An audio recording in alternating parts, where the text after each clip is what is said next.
There's a profound tragedy in human relationships. People often don't appreciate what they have until it's gone. We are wired, unfortunately, to acclimate to the good, to normalize the extraordinary, and to devalue consistency because it does not shock our nervous system the way chaos does. And so, those who show up steadily, lovingly, without drama, they are often taken for granted. Especially by those who fear closeness, avoidant individuals are not villains. They are people who, often through deeply embedded psychological conditioning, have learned to equate intimacy with danger. Closeness threatens their carefully constructed world of control. So what do? They retreat, they detach, they avoid. But when they do this long enough, they create the very loneliness they claim to fear. They push away the one person who could have helped them heal. And by the time they realize it, it's too late. You offered stability. You offered presence. You offered acceptance even when their behavior confused or hurt you. And in return, you got hot and cold responses, mixed signals, and emotional ambiguity. They mistook your emotional availability for weakness. They misread your compassion as neediness. But here's the brutal truth. They didn't leave because you weren't good enough. They left because they couldn't handle being fully seen. And when you finally step away, not out of bitterness, but out of clarity, they feel it. For the first time, they are forced to confront the consequences of their choices. They realize the silence you leave in your absence is more deafening than anything you ever said, that the warmth they once pushed away was the very thing they now crave. But awareness doesn't equal repair. Recognition doesn't reverse damage. You don't teach someone your worth by staying where you're not valued. You teach them by removing yourself and letting the weight of your absence speak louder than your presence ever could. It's in the empty space that truth echoes the loudest. That's when they understand you weren't just another person who loved them. You were the person who saw them, chose them, and still stayed until you couldn't. Their realization doesn't obligate your return. Regret is not a valid reason to re-enter a space where your needs were unmet. Let their late awakening be their own burden to carry. You, on the other hand, keep walking forward, stronger, clearer, and more anchored in your worth than ever before. Avoidant individuals often develop their relational patterns from early life experiences where emotional closeness was either unreliable, inconsistent, or associated with pain. As a result, they grow up associating intimacy with risk. Closeness becomes a threat, not because it actually is, but because their nervous system has learned to brace for the worst when someone gets near. Love, in this sense, doesn't feel like safety, it feels like exposure. The closer someone gets to their emotional core, the more vulnerable they feel. And that vulnerability is often linked with a lack of control, something they deeply fear. In their world, control equals safety. They maintain emotional distance, not because they don't feel, but because feeling too much, too deeply, leaves them exposed to the kind of hurt they once promised themselves they would never experience again. So instead of reaching out when things get tough, they pull away. Instead of leaning into connection, they create space. It's not that they don't want to connect, it's that connection awakens parts of them they've long kept buried. The emotional intimacy offered to them feels like a mirror, one that reflects their unresolved fears, past wounds, and fragile sense of self. And rather than confront what they see, they shut down. When someone genuinely cares for them and shows up consistently, it doesn't soothe them the way it should. Instead, it activates their internal alarm system. They begin to question motives, anticipate betrayal, or even sabotage the relationship in order to escape the vulnerability they can't tolerate. Ironically, the very love they seek is the very thing they fear the most. They want connection, but only on their terms that often require emotional distance, detachment, and autonomy. This makes deep relationships nearly impossible unless they become aware of their patterns and take responsibility for their healing. This isn't to excuse their behavior, but to understand the psychological framework from which it emerges. Avoidants aren't cold or unfeeling. They're often overwhelmed by the intensity of their emotions. Even if they don't show it, their calm exterior masks a storm of anxiety whenever the stakes of intimacy rise. And because they struggle to regulate those emotions, they protect themselves the only way they know how, by pushing people away before they can be left or hurt. They manage their fear of rejection by rejecting first. They manage their fear of engulfment by disappearing. And while this may offer temporary relief, it eventually leads to isolation and loss. This pattern becomes especially tragic when they meet someone who is emotionally available, patient, and willing to invest in the connection. Instead of seeing this person as a gift, they view them as a threat to their carefully maintained emotional distance.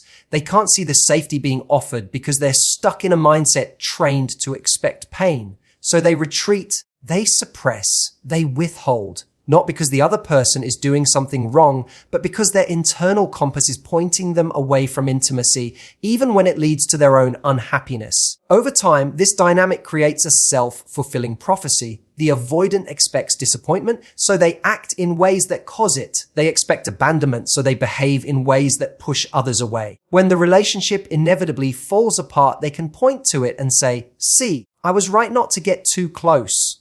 But what they don't realize is that it wasn't closeness that broke the relationship. It was their fear of it. Their inability to tolerate emotional intimacy robbed them of the very connection they longed for.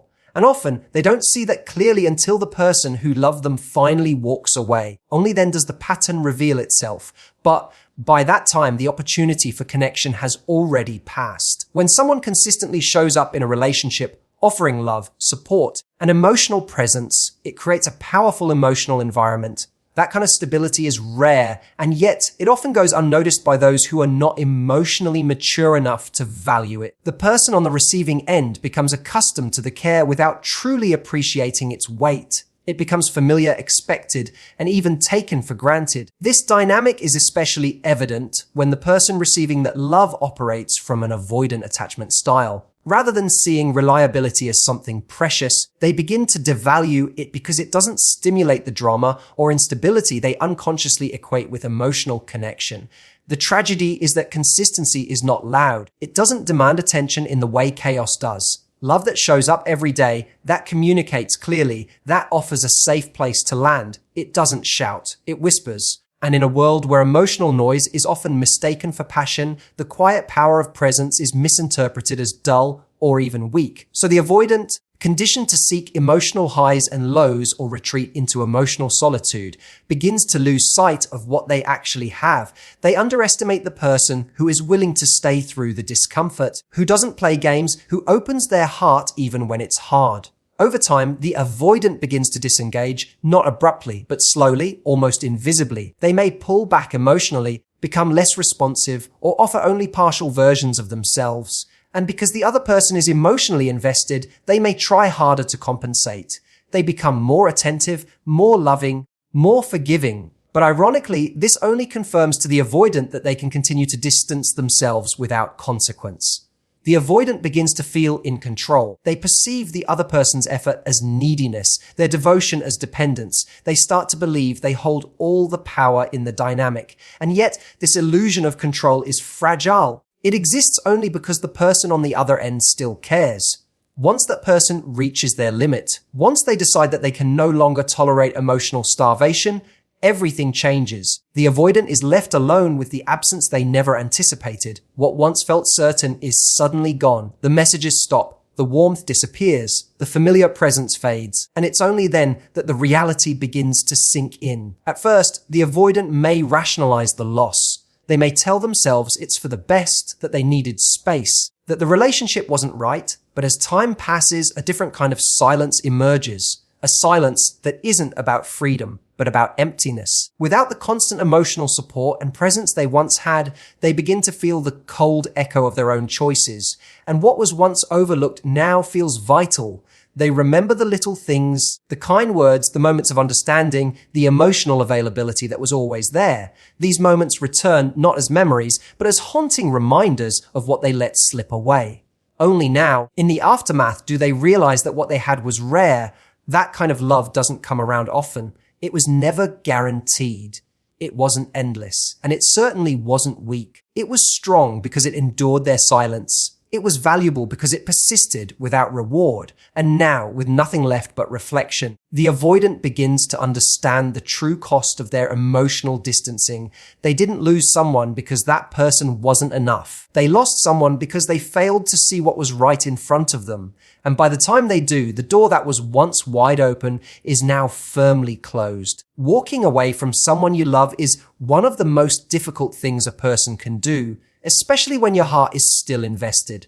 But there comes a point where staying becomes more painful than leaving. When you're in a relationship with someone who continuously pulls away, who avoids closeness, who resists vulnerability, the emotional burden begins to take a toll. You start to feel like you're holding up the entire relationship by yourself, carrying both your emotions and theirs, managing both your needs and their avoidance. Over time, that imbalance becomes unbearable. You reach your limit, not out of anger, but out of necessity. Choosing to walk away from someone who won't meet you in the emotional space where connection happens is not weakness. It's not failure. It's not giving up. It is the ultimate act of self-respect. When you've tried, waited, explained, forgiven, and hoped, and the other person remains emotionally distant, it becomes clear that staying only continues the cycle of neglect. You realize that your presence has been so consistent that it's no longer seen. Your kindness has been so steady that it's been misinterpreted as obligation. And your love has been so patient that it has been mistaken for a lack of boundaries. Eventually, you come to understand that loving someone doesn't mean sacrificing your emotional well-being. You can still care for them, still wish them healing, still see their potential, but not at the expense of your own peace. Walking away becomes the act of reclaiming your dignity. You stop trying to prove your worth to someone who cannot receive it. You stop begging for breadcrumbs from someone who should have been offering you a seat at the table. You stop explaining your needs to someone who consistently fails to listen. Not because you no longer care, but because you've finally realized that you deserve to be cared for too. And it's in this moment of walking away that something profound happens. The person who once had emotional control, the one who decided when to come close and when to pull away, suddenly feels the loss of that power. The one who always knew you'd still be there begins to notice the absence they never imagined. You're no longer responding. You're no longer waiting. You're no longer available. The energy they once took for granted is no longer present to soothe their emotional confusion.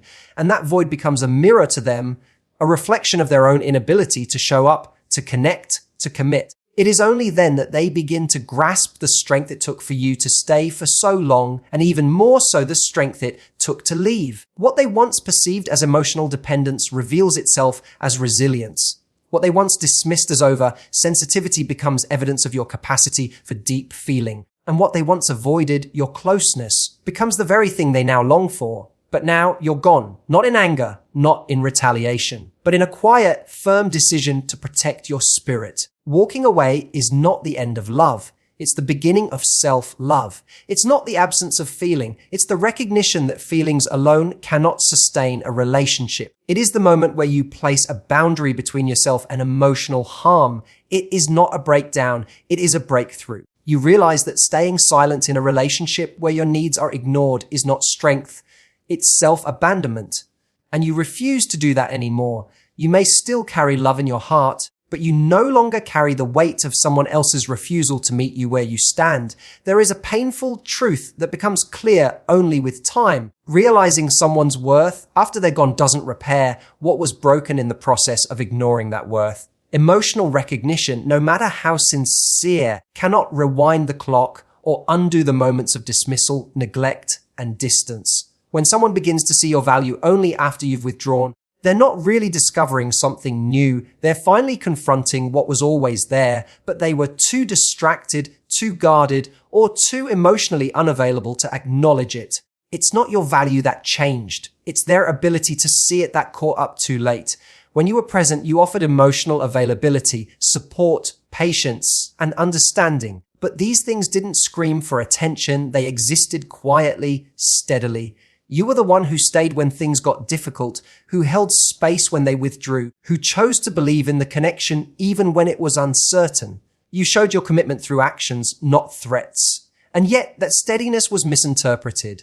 Your consistency was seen as guaranteed. Your loyalty was expected. And that expectation bred complacency in someone who believed you would always be there. Eventually, that kind of dynamic reaches a breaking point. It doesn't happen suddenly. It's gradual, a slow erosion of hope, trust, and emotional energy. And when you finally step away, not out of spite, but from exhaustion, the shift is undeniable. For the first time, the other person is forced to confront the void your absence leaves behind.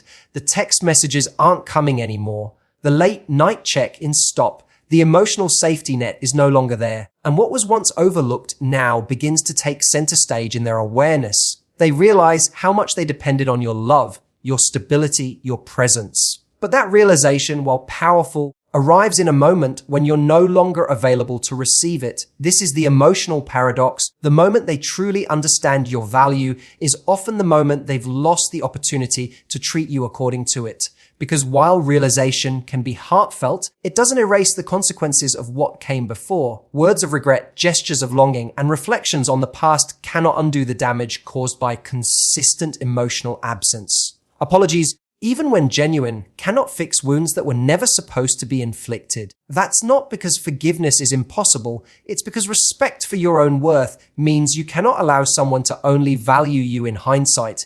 Your value was never negotiable. It was never conditional on whether someone saw it or not. It existed from the beginning. It lived in every kind thing you said, in every moment of patience you extended, in every time you chose to stay present when it would have been easier to walk away. That value is not heightened by their regret. It's illuminated by your courage to leave when it was no longer being honored. Their realization is a reflection of their growth, perhaps, but it is not an invitation for you to shrink yourself back into the space they once refused to appreciate. There is a deep kind of wisdom in knowing that you can accept someone's regret without reopening a door that leads back to emotional imbalance. You can understand their perspective, even empathize with it, while still choosing not to re-enter the dynamic that cost you your peace. Because the truth is, you didn't need their recognition to validate your worth. You only needed the clarity to see that staying would have meant denying it. And now, in your absence, that clarity speaks louder than any late realization ever could. Being chosen late in the game is not the same as being valued from the start. There's a significant difference between someone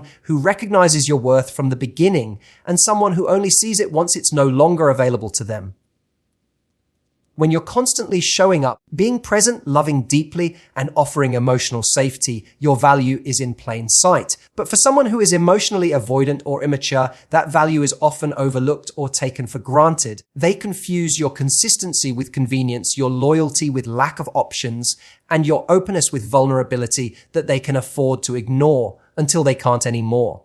When you leave, when you stop chasing, when you stop waiting for them to change or choose you properly, something shifts. Suddenly, they're faced with the reality of your absence. They realize that the emotional support, the connection, the safety, and the steady love they once dismissed or minimized were not givens, they were gifts. Now that those gifts are gone, they begin to feel the loss. They may come back with new words, new intentions, and even new promises. But what they fail to realize is that showing up late does not undo the damage of their delay. Being chosen as a backup option or out of regret is not love, it's desperation dressed as clarity. To be truly valued is to be seen and embraced without having to earn it through struggle or sacrifice. It's not about having to prove your worth to someone who only begins to appreciate you after they've caused harm.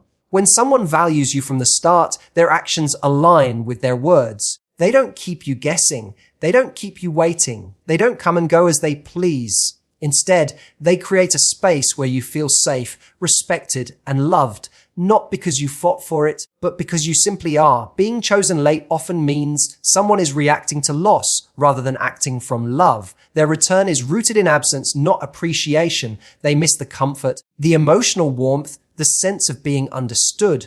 But that is different from choosing you for who you are. It's about what you gave them, not necessarily about who you are as a person. That kind of realization, while it may seem like a breakthrough, often centers on their emotional needs, not your well-being. And if you're not careful, you can be pulled back into a cycle where your value is still conditional, only acknowledged when it benefits them.